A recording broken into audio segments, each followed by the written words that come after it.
Bored Since 85 Productions presents Dead Drop. Here is your host, Nate. We start in the Catalina foothills in Tucson with the disappearance of Nancy Guthrie. Currently, we're on day 37, so we have a lot of ground to cover to get us caught up. The only real question is, what did these people want? And that has gotten me up off the couch to put my 2 cents in. So again, thanks for joining me. Welcome to Dead Drop. Nancy is an 84-year-old woman. She lives alone. She is dependent on medications, and she has a pacemaker. Sheriff Nanos has already come out and said that she couldn't walk 50 yards alone. And with the lack of evidence and with the lack of information, what we do have does show a lot. So we're going to try to unpack some of that and see where it takes us. Pretty much in every single documented kidnapping with a ransom, there's communication on both sides. Mainly because the kidnapper or the assailant wants, credibility. They want to be known. They want to be taken seriously. So they communicate. They reach out to law enforcement. They reach out to loved ones, and they have proof. They have, proof of life. And once the proof of life comes through, they go into ransom and they demand XYZ. Forever and always, that's how ransoms and kidnappings work. I've got something you want, I'll give it back if you give me this. And this person says, well, listen, I got the means to do that, I will give you that, but I need to know that this thing still exists. Once this thing doesn't exist, all bets are off. Credibility is lost. They're not believed. Why go through with it? It's day 37 currently, and the money option to me is way off the table. That ship has sailed. So I think it needs to shift into other realms of possibility. Unfortunately, some of them are icky and gross. It is a parasocial relationship attempting to come to fruition with the assailant having something in order to get closer to somebody or someone that they normally wouldn't be allowed to get next to in real life. So what do we have? We have an 84-year-old woman who lives alone, who's taken from her home in the middle of the night, and who's associated with that person. Maybe it's somebody who's infatuated with Savannah, allegedly. Now, Savannah is not Elon Musk money, but good money, wealthy. And you have other family members in the proximity of her. You have Annie and Tommaso, that's the daughter and the son-in-law. Savannah is a person who potentially could be in every home across the nation at some point throughout the day. She's that big of a name. She's accessible in that aspect, where you can consume content and media with her tied to it. With that sort of fame, sometimes comes some creepiness. Savannah has no idea these people exist while they sit at home, and she comes into their homes every morning, eating breakfast, eating dinner, eating lunch, eating supper. People sit down and they watch her. Where the rubber meets the road is if you have a person where their relationship with her gets to a point where they'll do anything to get closer to her. So they start going down the list of ways to do that. And unfortunately, you have Annie who has Tommaso. Savannah is heavily guarded. She's constantly under watch. That's a difficult feat to pull off a kidnapping of her. But you have a 84-year-old woman who is on medication, pacemaker, in the dark skies of the Catalina foothills in Arizona, where there is a light ordinance. The ransom as a physical monetary value may not be the actual outcome that they want. So you need to look at other avenues. And one of them is maybe already achieved.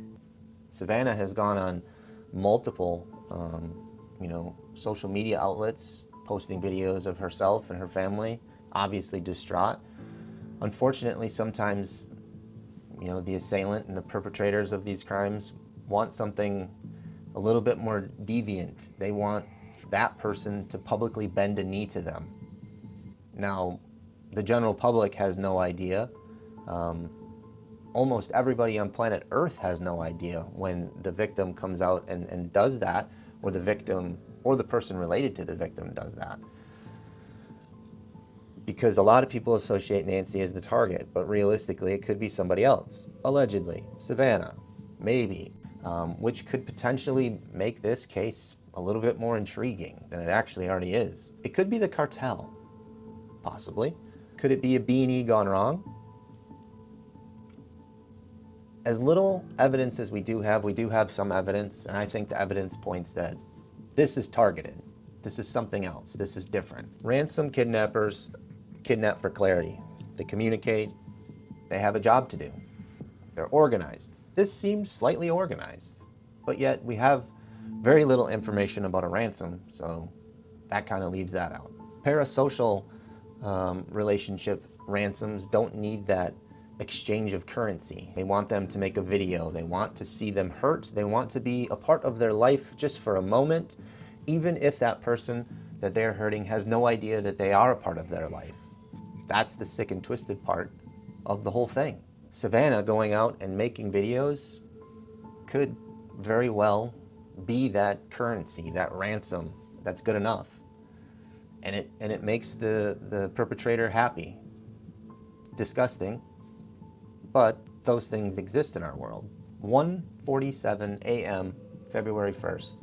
It's a full moon, which I think is important.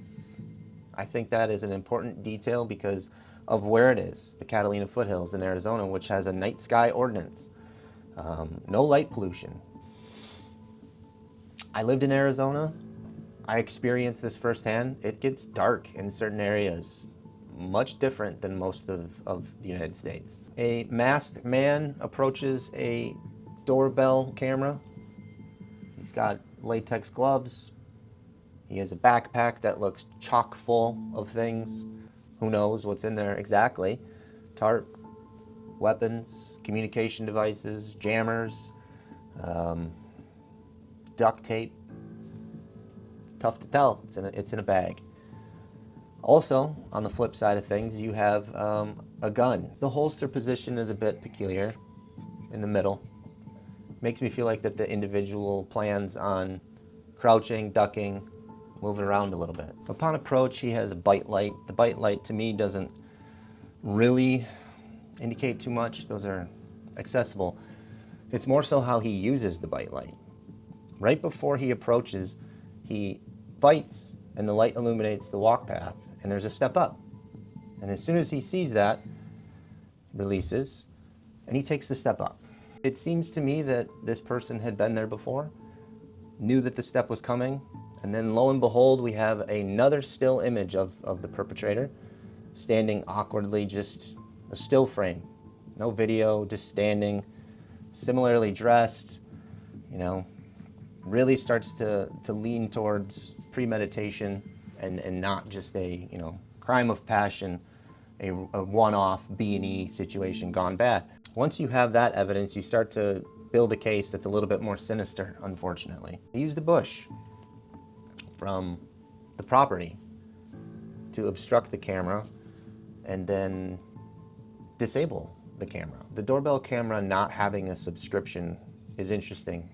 You have an 84-year-old woman who lives alone in a dark environment. You have her husband who passed away, I think, in 1988. And you have also no dog to alert her, who passed away, I believe, in December of last year. How do you know this information? Well, Google exists. Hey Alexa, ChatGPT has gotten really good at this. There are crime databases.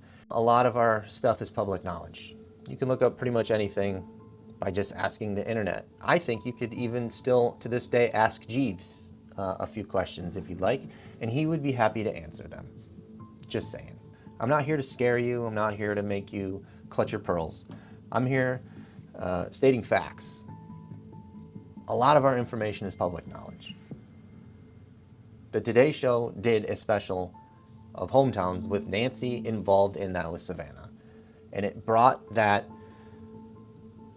parasocial relationship that was in New York that was so far away, it brought it to her hometown, and it brought it to her sister, and it brought it to her mother, and it put a little bow on it,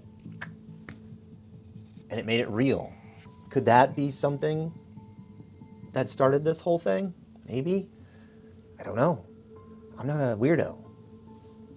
I don't know how they act. But that's an angle. It's a probability. And that's all law enforcement, and that's what the FBI and the CIA looks for. They go off probabilities, and they go off statistics. And yes, you will have outliers, and you will have anomalies. But for the majority of crimes and people, all of those things fall within the statistics. For people to say, well, back in the 80s and back in the 90s, we didn't have to lock our doors or worry about where our kids were playing because this sort of thing just didn't happen to us. You know, there's a little bit of naiveness to that.